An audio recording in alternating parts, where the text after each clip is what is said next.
My name is Chuck Evans, and we're at the 30 at Noon monthly webinar series. The purpose of these webinar series are to bring you subject matter experts, industry stakeholders with good reputations that share both best practices and what to do and what not to do. And I'm pleased to say we have a good panel today. Hilda Kennedy, founder of Ampac Business Capital, a NADCO board member. Danny Mangum, COO of Mountain West CDC, running for the NADCO board, and Sherry Martin with Citizens Trust Bank, who's also running for NAGGL. And then the all-knowing Brent Sherlino is bringing up the rear. So welcome, everyone. Welcome, you guys.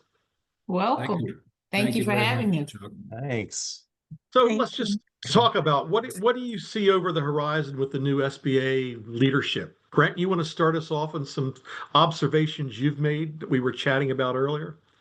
Well, I think,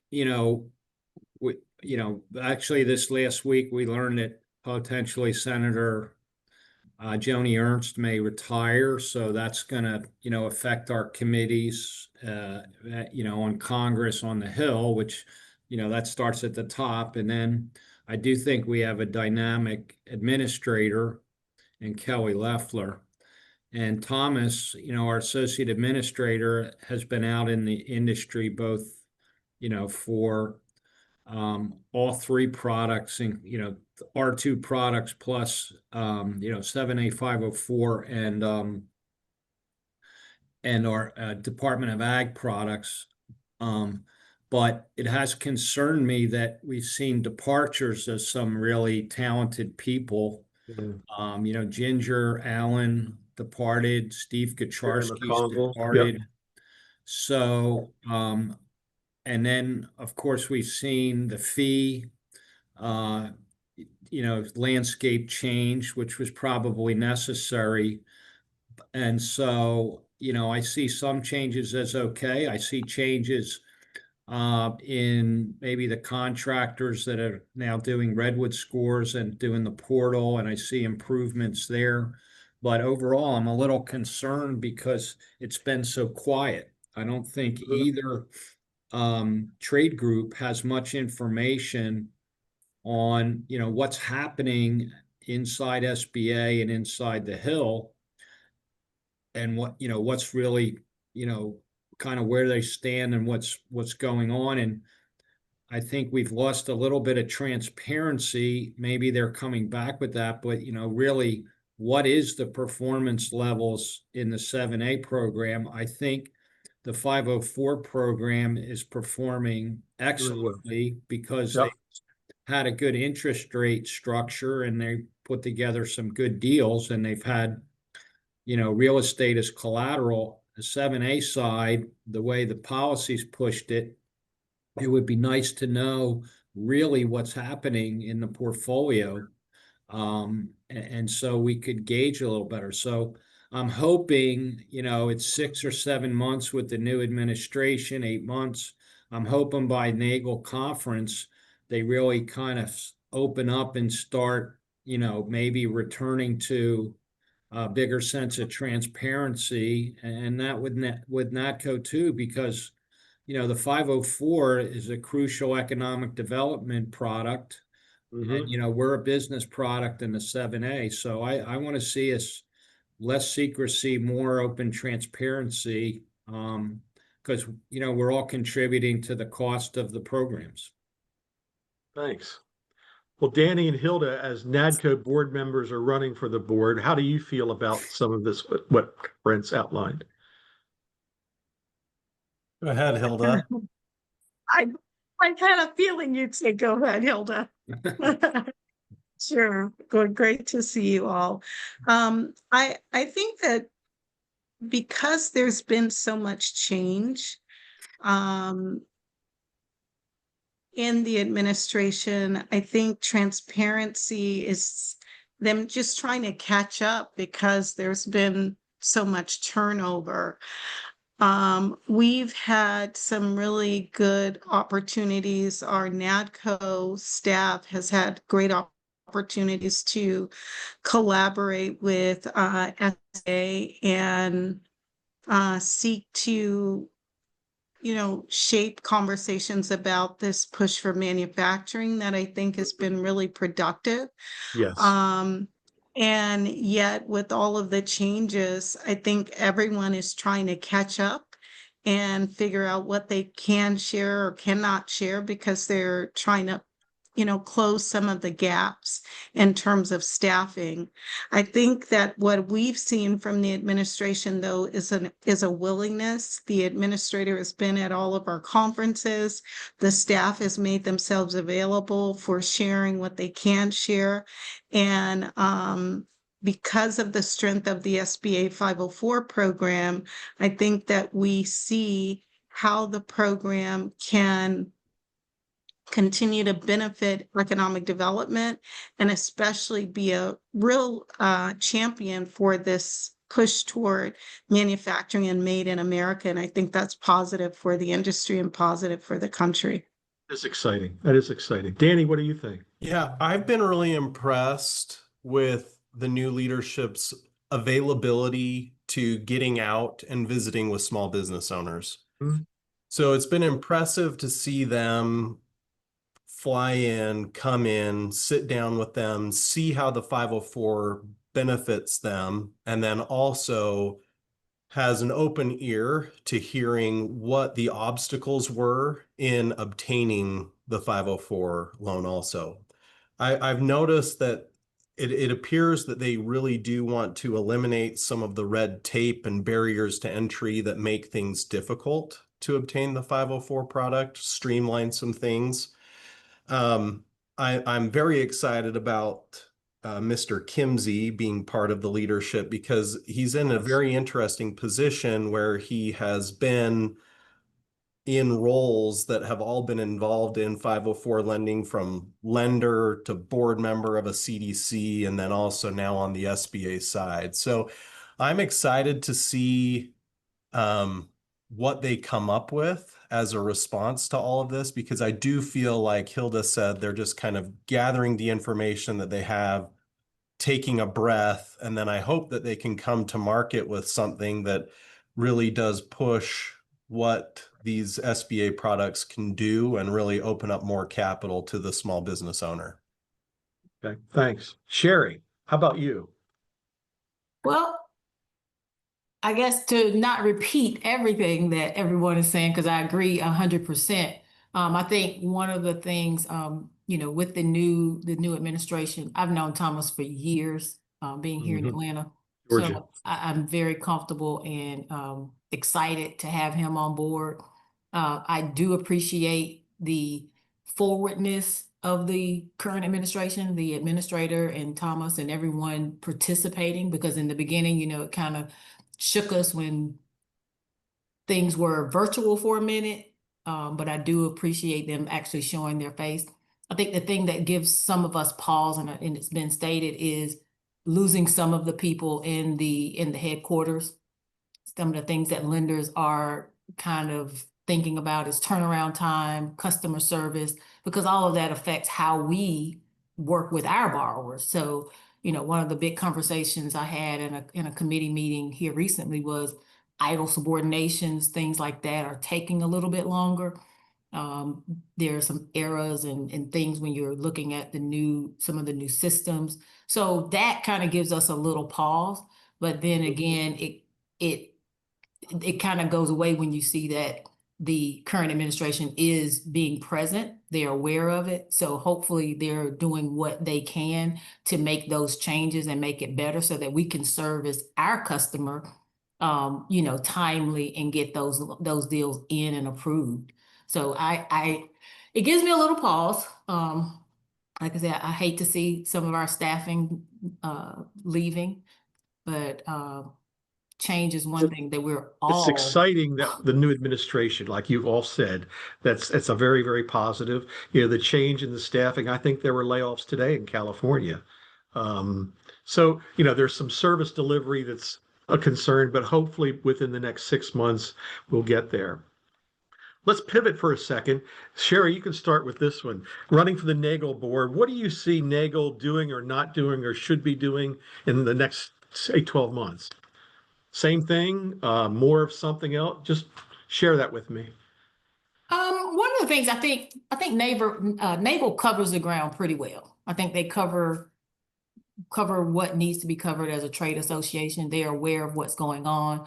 Not to be kind of trendy, but boots on the ground, they have that Yep. with their, the committees, the board, everything like that. The one thing I believe going forward in the next year, with all the change, which we're all used to change in SBA, Yeah. I Yes. think one of the focus should be is making sure that that lenders are comfortable, because there may be delay. And so NAGGL could step in there to help with that, to kind of be that middleman with the administration and the lenders to help answer questions, get information back to SBA when things aren't going well, when you can't get a communication, if there's a communication breakdown. And I think one thing too is, as lenders, we need to be vocal in what's going on and not expect NAGGL to just know.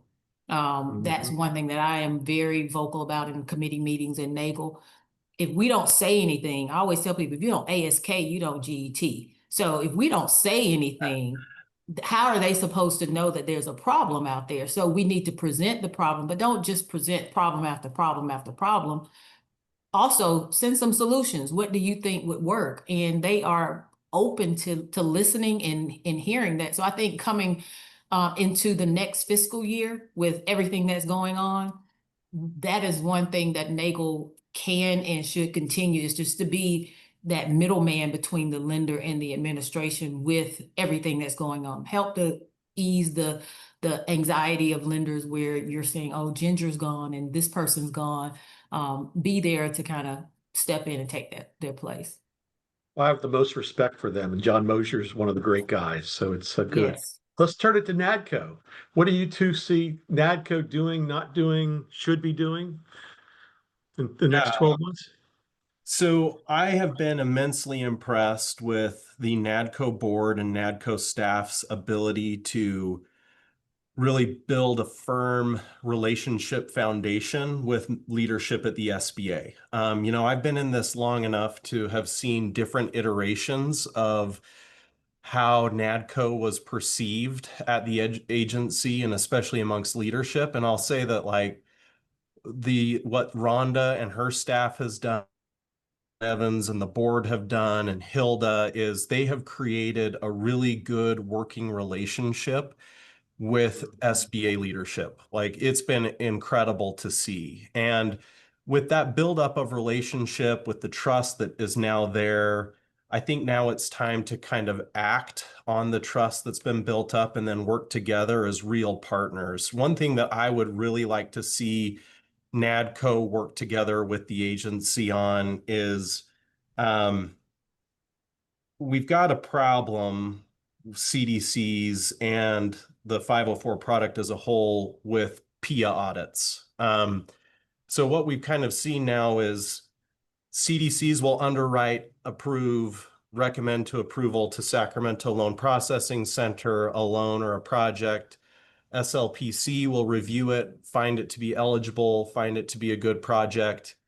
We all communicate this to borrower and banker, and we're on the road to bliss and success. And then we'll get hit with a PIA audit on the back end after the terms and conditions has been already issued to the borrower and to the third party lender. And that kind of puts that authorization terms and conditions in jeopardy for a little bit while the audit is going through and making sure that all the I's are dotted and T's are crossed. And I just think that as a former lender myself, I think that puts a stain on the product, just the unknowingness of, does this terms and conditions really hold its weight and value? Is the SBA really going to come in and take out their portion of the 504 project? Or is this something where I need to retain different amounts of collateral during the interim, waiting for the CDC and SBA via the 504 product to come in and take out our piece? I just think that we're in a rising volume environment where we're all busy, we're all working very hard, and SBA is short-staffed also in Sacramento, and the the added audit on the back end is just slowing down our abilities to produce stuff in the future, in the come. So I would really like NADCO to work with their relationship that they have with SBA to come up with a better alternative to how these P audits are processed. Thanks. Hilda, how about you? Danny, that was a very, very good That was point, and very thank good. you so much. Yeah, thank you for bringing that up. I think that NADCO has done two things very, very well. I think that NADCO has built a relationship administratively with the SBA team. NADCO, Rhonda and her leadership and credibility has been extremely significant. At the same time, her credibility and the team's credibility legislatively has also been extremely dynamic. And so we've been able to say to our regulators, we're committed partners, we're thought leaders in this space. We do have, as Sherry said, boots on the ground. And so we're really clear on what the needs are of the small business as well as the CDCs, so that we can, when we share a list of things that will make the program work better, it's not something we're pulling out of a hat. It's from a practical understanding of the product so that we can better serve and facilitate this economic development engine that the SBA 504 product is. At the same time, we also know how to talk to our legislators and have regular conversation with our legislators on educating them about the program and educating them about things that work well and things that may need to be adjusted from a legislative perspective. NADCO has done both of those really well. And I would just say that we need to continue to work on both fronts to make the program do what it's supposed to do what it was established to do in 1958. And finally, I'll say we all have to be mindful that September 30th is coming. And so both NAGGL and NADCO have to be at forefronts of conversations on will there be a government shutdown, and what does that look like? And making sure that if there is a government shutdown, that everyone is planning accordingly, that we're putting things in place to make sure that small businesses are not hurt if that happens. And let's hope that it doesn't, but we can't wait and see. We have to be proactive in the conversations. Yeah. How do you feel about that, Brent? Well, I think Hilda's right on point.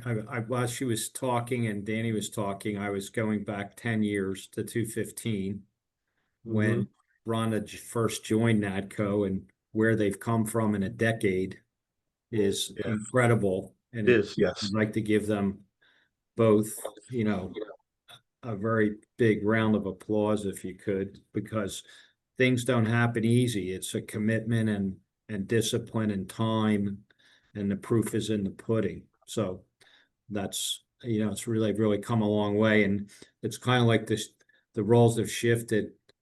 NADCO has a very strong voice, and I think 7A is trying to find a voice or reestablish a voice, unfortunately. And I'm not saying they're not there. It wasn't a negative. No. The dynamics that go on at SBA over the years.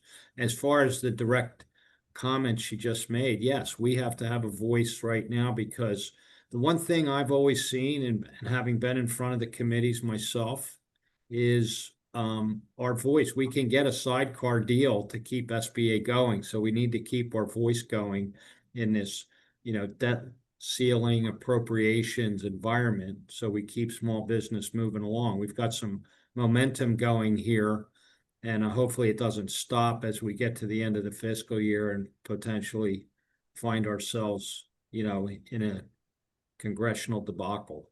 So let's, constructively be vocal.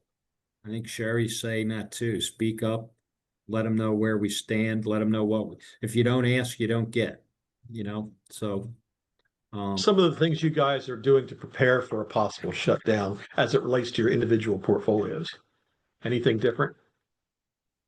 You know, from our standpoint, we're trying to make sure we've, you know, I say double our effort on our underwriters so we can get to a commitment, so we can get a PLP, so we know Mhm. that we have appropriation, you know, in the event. We're still gonna have to sit on anything we want to sell to the secondary market, but at least we'll be able to fund small Yeah. business and hold it. You know, on our side, I know, Sherry, you may have different issues as a bank, and Danny and Hilda, you know, speak up, but we're trying to Yes. push our underwriters really hard right now. On our end, keeping in mind that Citizens Trust, we're starting our SBA initiative, so there's no portfolio. So Okay, half, that's true. getting ready All or you can do is preparing. go up, Sherry. That's it. That is it. So using this time, if there is a shutdown, one, we don't sell on the secondary market, so we won't have that issue. But it's just setting expectations with the bank and our borrowers that if something does, it's out of our hands. So that's where we are now. We're kind of like laying that groundwork where if there is a shutdown, this is what happens. This is ABC. And again, letting internal understand that and then explaining that to borrowers, because you'll get a borrower today that thinks they can close by the end of the month, but you know how the hiccups come and you have to prepare them. If I don't get the things I need, because I am GP, not PLP, we're Mhm. not a delegated lender. So I have to have, Fan of that, by the way. Well, I have a question for you. I am too. So that is that, you know, I can't send anything that's a package that's not full, a full package. So letting the borrower know that you're going to help yourself if you can give me everything and we can get it done before that happens. But that's pretty much where we are now, being, you know, on the ground floor of starting a department at Citizens Trust. For us, Danny and Hilda, the Yeah, 504 is a we, little longer. So what are you guys doing? Anything different to prepare your borrowers for a possible shutdown? Not your borrower, but the uh, prospects, the pipeline. yeah, now, well, it's a public-private partnership, so it's communicate, communicate, communicate, making sure that our banking partners, our broker partners, as well as the small business owners are aware that this is potential. And so if you're, if you're, if you're lagging, let's speed it up, number one. And number two, we're also talking to, lenders about products that they may be curating. Should there be a government shutdown, which would they be willing to do a bridge during that period of time? I think it's a really important conversation because Idea. the Yes. fact is small businesses still have to be served.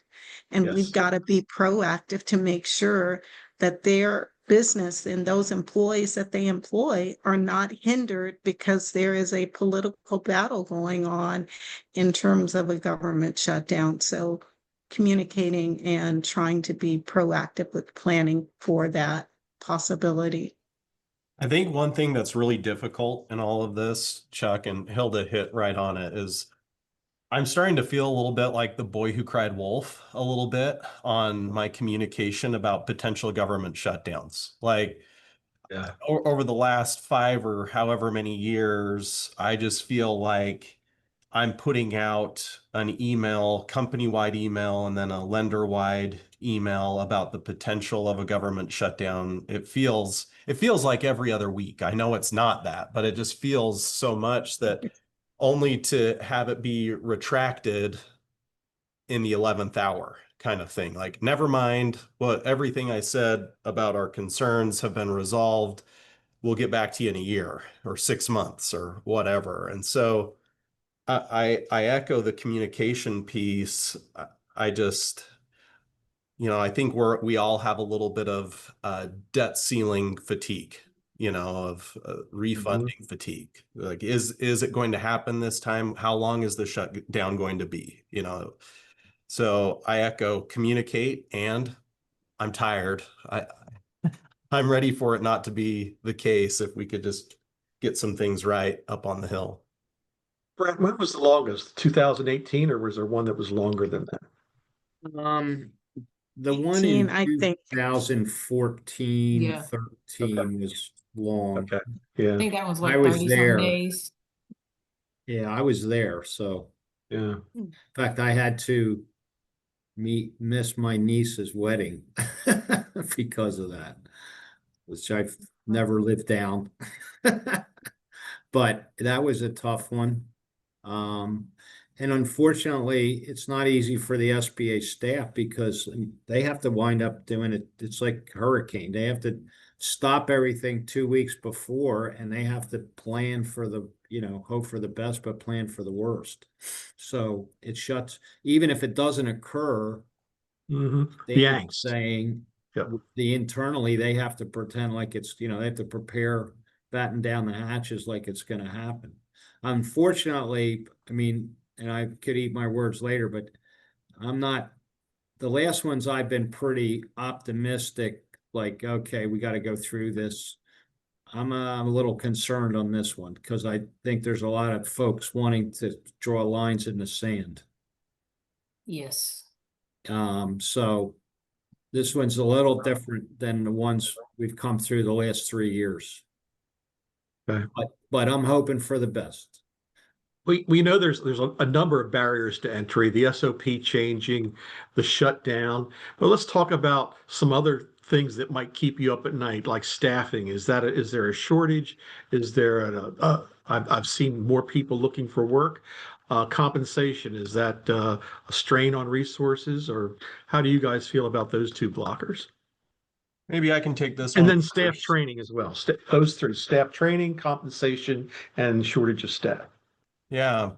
So about a year and a half, maybe even 2 to 3 years ago, Mountain West, we really started to grow within the Intermountain region, and which put a real strain on the need to staff and train and get things up and going. And we're in a very niche industry, right? So there's not a ton of talent that is well versed and trained. And if you do find somebody, they're typically very expensive because they're coming from the banking sector. So Yeah. as private nonprofit CDCs, it can be tough to go out and attract talent and then retain talent also. So I would say that that is something that was definitely keeping me up at night 2 years ago to 18 months ago. And so what we decided to do in-house is to pivot and to get people with relatively no experience, get them straight out of college, bring them in either an internship or their first job, have them shadow one of our premier loan officers or processors or underwriters, what have you, and kind of work under the wings a little bit. We kind of refer to them as our bullpen or our minor leagues, Mhm. and then give ourselves 2 years or so to get to know them, see their skill set, train them up before we kind of release them on the market in our big leagues. Because one thing we've noticed with SBA eligibility, especially as the 504 is concerned, is regardless of if they have bank or financial center training and they're coming over to the certified development company side, it really takes them about 2 years to be fully operational in a comprehensive understanding of the SOP and how things work and all these different things. So I would say that, we're definitely experiencing a scarcity of trained staff out in the market.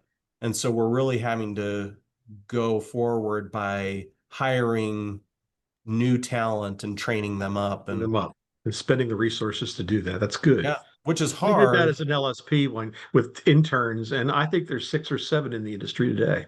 Yeah, So, which is really hard. Like, I know it's hard for us as a large CDC. I can't imagine the strain on resources that would be for a smaller CDC. So it's definitely difficult.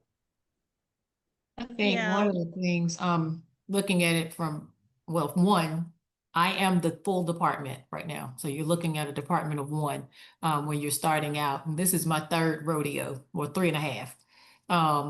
Right now, we're not looking at as far as bringing on anyone. So those are not real immediate issues. But in the past, they have been things that have caused heartburn, not for me, but for everyone within a bank. Because again, you're trying to find them.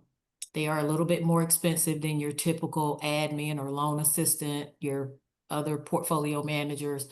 And then as far as training, if if you're bringing them in and I am the department of one, so I have to stop now and train that person that I'm bringing in. So those are all issues that I'm looking forward to in the next year or so. Not right now. They're not immediate, but they are definitely on the horizon, and they are things that I've talked about in committees that NAGGL, because I chair their Small Lender East and Public Policy. Those are conversations that we're having within the committees, is staffing, training, compensation. One thing we are seeing too is a lot of retirements from lenders, because we have a lot of older lenders that are retiring, and you don't see the younger generation going into banking, or it's not the sexy thing right now. It's just they want to be an influencer. They don't want to be an SBA lender. So it is difficult finding the people, keeping them, training them, compensation. But I'm gonna just enjoy the time right now, and I'll look for that in the next year and a half, 2 years, when we're starting to really grow the department. That's good. And we're excited for you. Brent, Hilda, any thoughts on what Yeah, keeps you up at night? I'll jump in here. Staffing, first of all, I'm a woman of faith. We're faith-based CDC, so I try and sleep at night and let somebody else stay up and and advocate for me. But one of the things that we have done, similar to Danny, we have an internpreneur program that we've been able to get interns and then get them into roles with the company, and that's helpful. But we also have some of our leadership team members that are looking at retirement. And so I am very much so thinking about that and what that might look like in the next couple of years or next 3 to 5 years. And how do we replace them? And being in California, in a very competitive market and very expensive market, that is very much so a challenge and a concern. And we're talking about it and trying to plan for it, but also looking for ideas and thinking about this bench and how do we build it with the right experienced leaders to fill those gaps that will need more experience in and more training than our internpreneurs will be ready for at that time. Brent, you're a fast-growing SBLC. What do you think about these challenges? I guess it's tough finding good talent, because there has been, a lot of downsizing or repositioning. So folks have, come onto the scene looking for new work in the SBA space. So where some places are shutting down or repositioning their SBA departments, people are coming on. But what I am finding is there's a real, talent is spotty. There's some good talent, and then there's some talent that's familiar, but they may have bad habits. And so you really got to scrutinize and understand, how you evaluate, and I guess my other thing is, don't treat each department the same. If you get to a size where you can, you need to have specialized departments. So my servicing department is almost wholly remote. And it works really well because I have the right manager, and they're in the Midwest, in Indianapolis, and then scattered around, and they work great. Then we got like underwriters that are over in Pasadena, and some other folks in Costa Mesa, and I have some people here in Dallas. So I think you also got to think outside the box these days if you're going to put together good talent. The talent all can't be right where you want them to be, because there's a fungibility. I think through COVID and such, there's a fungibility to talent where you want to get your culture, but you also want to make sure you have good talent. So be flexible, figure out how to basically hybrid. And that's how we've been able to, I think, assemble a real good core. But we're always probably 20% is always being kind of evaluated as are they making the grade or not? But, try to figure out what your talent is and what fits best, and then be flexible. Got lucky. My wife was a career director for a local college, and she'd handpick the interns for us. And we would do a Myers-Briggs assessment because we found in some organizations where everyone's the same, it's not a very dynamic group. You can be great at processing, closing, but if you aren't good at customer service, that's telling. So we're getting close to the time. Is there any topic you guys want to speak on? I got a couple more questions, but I want to turn it over to you. I would just say, like, one thing I want to say that, knowing that I'm the, compliance risk guy is, everyone needs to be aware that SBA does not have any auditors on board at the moment as far Yeah. as third party, whether it's 504, 7A. So I think they're going to be looking at your internal review programs, and whatever it is that you do review internally, they're going to ask for those reports. So be mindful of, doing them, and then making sure, since you are the client, that, you get the most out of them, but make sure that they, accurately reflect, what's going on, both the good and the corrective action. Because I think for the next year or so, the lenders, whether they're 504 CDCs or 7A, there's going to be a reliance on the internal reviews that are performed. I Big would fan say of external review as well. Yeah. one of my things, I'll take it from NAGGL, is document, because we all know how things change. We see how quick the 5010 7.1 and all the changes that happen, do what you do, how that flips so quick.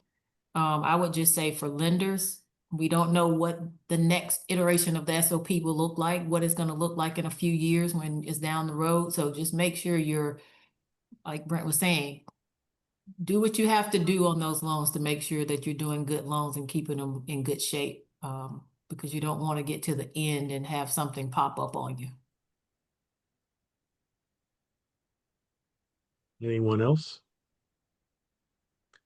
Well, thank you guys. It's been very helpful. I want to have you back in 6 months with an update. Sherry, we're going to see how much you've grown in the next 6 months. Okay.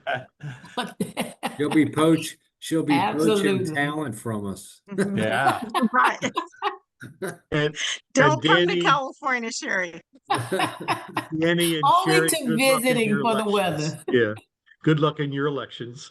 And Thank Good you. luck Brent, just with you keep the guys faith. in your elections. So thank you all. We'll send this out and thank you for participating. Thank you Thank so much for you. Yeah, having us. thank you all. You guys. Bye-bye. Bye.